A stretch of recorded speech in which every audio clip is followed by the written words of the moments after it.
Very important subject. I put down here all or nothing, legal or spiritual. You have to think about that for a second, why I put it in that manner. When we're dealing with the word all, that's really the collective of society. That's why the word legal, it means to collect.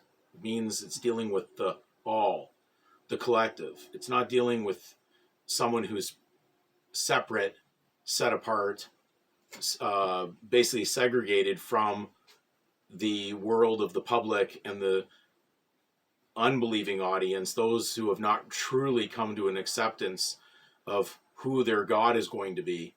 So they're deceived by the God of this world, the false God, which is Satan, and his kingdoms. So Luke 14:33 kind of brings light to this all, and it states, "So likewise, whoever be of you that forsaketh not all that he hath, he cannot be my disciple." Now, the word forsaketh also means to relinquish, to abandon. Renounce is some of the other versions that you'll find in different translations, but they all lead to the same thought. And when we look at another version, uniquely, it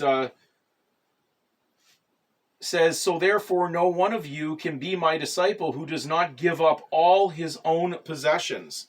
What's he talking about there? Well, remember, the world that Jesus was counseling when he was alive is the same system that we're surrounded with today, which is a civil system, and they had legal possessions. And when they claimed them, that's their own possession. Even though it's not theirs, they're in an hallucination. But we have to look at what is all. All is the aggregate, according to Black's Law, the fourth edition. All means the aggregate that an individual is subsumed into. Now remember, we're talking about individual. That means not a member of a Roman family or a surname, because that's the seventh definition that occurs in the third edition of some law books in Canada, that states that the seventh definition of an individual is not a member of a family. And we're talking about family in the context of how it would have been used by the Roman civil system. Not because you would like to think it's your blood family. It has nothing to do with that. So, in order to forsake all, you could not be part of the collective or the aggregate, and you would have to be separate. And you would have to give up all legal possessions. Now, that's going to be a tough one for a lot of people to swallow. But you can't have your cake and eat it too. You can't get spiritual exemption and be part of legal corruption at the same time. You can't serve two masters.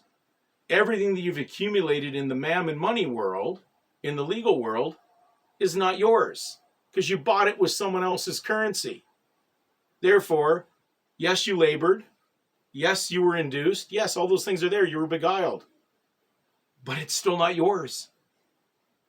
And you're going to basically surety the judgment for taking it. And they planned this and bid on it to see whether or not you would touch the forbidden fruit of title. So therefore, are you prepared to forsake all? Will you give up everything legal to be spiritual? That's going to be a very heartfelt question you're going to have to deal with, you and your Creator.